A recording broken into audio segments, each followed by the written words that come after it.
what is the role of these defectors, these quote unquote defectors, in spreading this propaganda? Because it has a real impact. It's obviously affecting any kind of hopes for peace. It's obviously affecting literal people's conscience.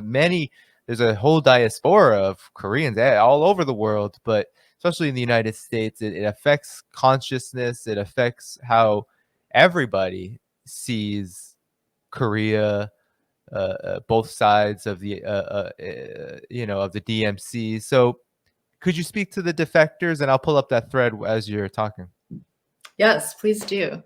I'm really excited to talk about this. I feel like for me, learning about the defector industrial complex that props up certain defectors was a total just mind-blowing, like sometimes you have those moments where you're like, damn, I really do live in the US. It really is turning out propaganda to me all the time. And I think for me, learning about defectors was one of the biggest moments. So I think one question is sort of like, if we want to learn about North Korea or read about North Korea, who might we look to be telling those stories? And the most famous and most well-known people from North Korea are famous North Korean defectors. The most well-known name is probably Yeonmi Park. She's sort of coined the term, I think, celebrity defector or human rights celebrity. She has built a lot of wealth and a lot of fame from telling stories about what life is like in North Korea.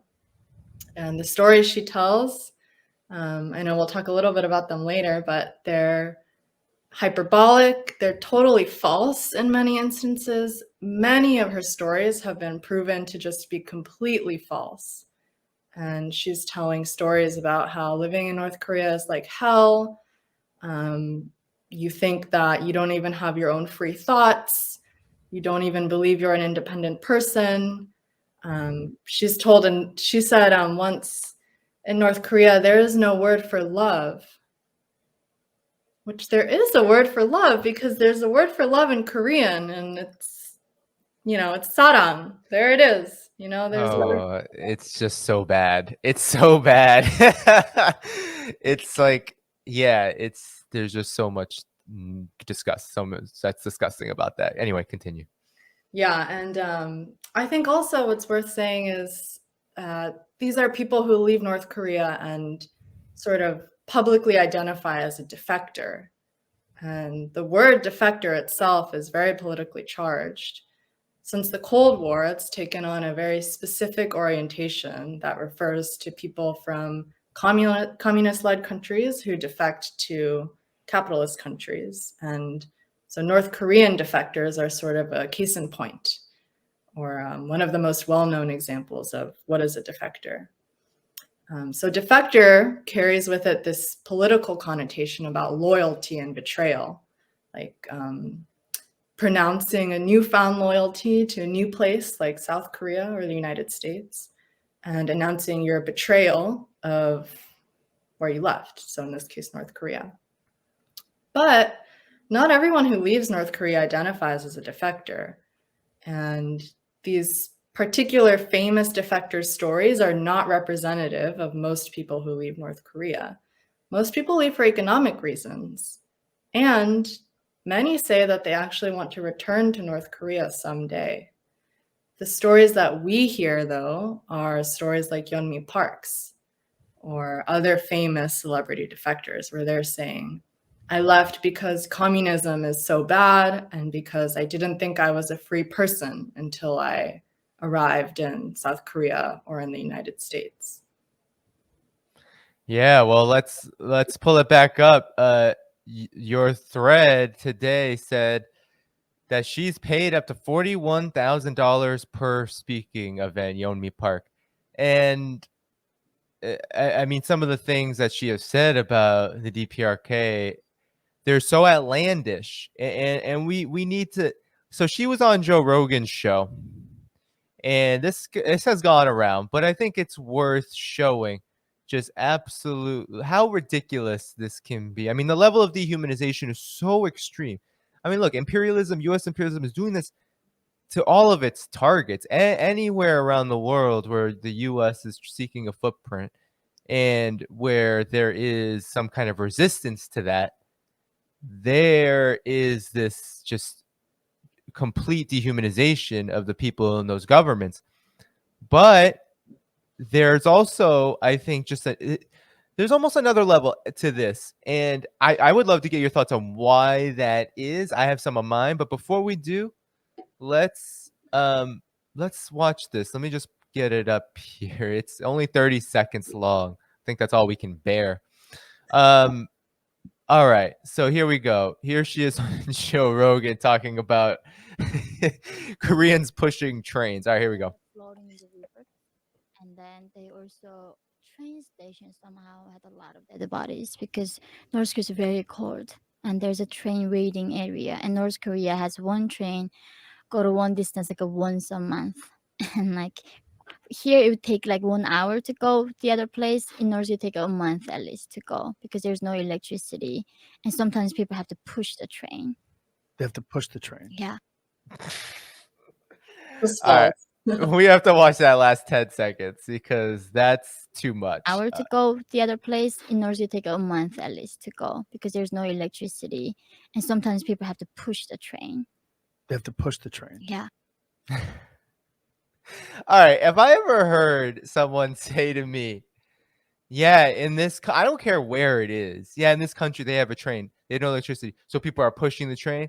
Then I'm automatically thinking this person is full of SH, you know what? Because, I mean, that's a level of dehumanization that I don't think people. I mean, look, we're so awash in it here in the United States. It's kind of normalized, but if you just picture that in your head, you would think that is absolutely dumb. That is stupid. But it said, and look at his reaction was, they had to push the train, huh? Like it's like people believe this kind of atrocity propaganda. Anyway, your reactions to this before we move on. Yeah, I mean, totally. It is for people who believe that, it is high quality propaganda. I mean, the image of, you know, these poor North Koreans pushing the train, like, I can't imagine people finding that to be a very compelling image. They're thinking, oh no, it really sucks over there. They have to push their own freaking train.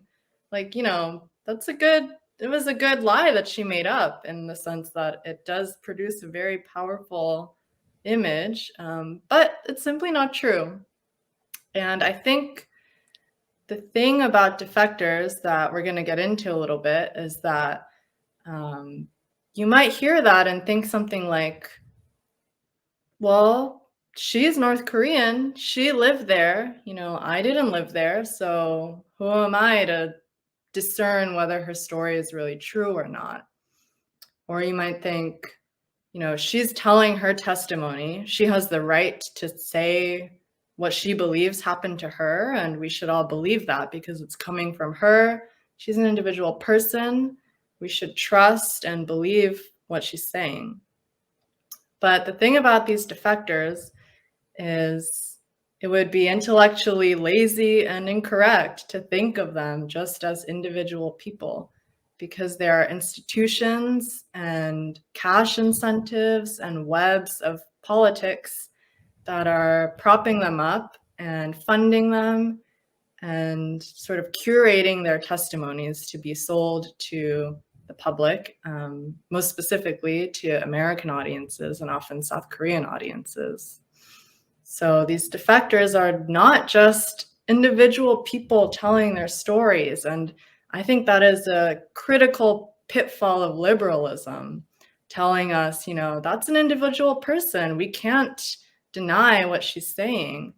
But she's not an individual person. I mean, she is a person, but she's a person who's backed by very, very powerful institutions. And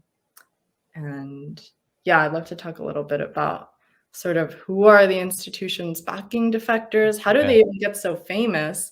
Yeonmi Park, her name is really known around the world. I wish I could ask the listeners Do you guys know Yeonmi Park? I'm curious what they would say. There were definitely some people in the chat. Definitely people in the chat who were talking about her. I think there's quite a few, but yeah, continue and maybe definitely folks. Yeah, give a shout if you're familiar with Miss Park. Where to begin? I think there's some context that's maybe helpful to sort of lay the groundwork for the contrast between these celebrity defectors and other people who leave North Korea. So when defectors arrive in South Korea, they're held in an interrogation center. I'm seeing the comments now. Nice. And the National Intelligence Service, the NIS in South Korea, then interrogates defectors, makes them testify to them. Why did you leave North Korea? Why do they do this? Because they want to prove that those defectors are not North Korean spies. So they're interrogated at length to try and figure out, are you an actual defector or are you a spy? Once they think that you're not a spy, they hold you there, and as you're being interrogated, you're often held in solitary confinement in horrible conditions. There are defectors who have said that the interrogation center is more like a jail. It's heavily, heavily patrolled with prison-like conditions. And so the NIS, the National Intelligence Service in South Korea, plays a huge role in how defectors arrive in South Korea and when they're allowed to sort of enter South Korean society. And the turning point, or the decision for them to be able to enter South Korean society, is this testimony about why did you defect from North Korea. The NIS is saying they want the testimony so they can prove you're not a spy. But this early testimony to the NIS is often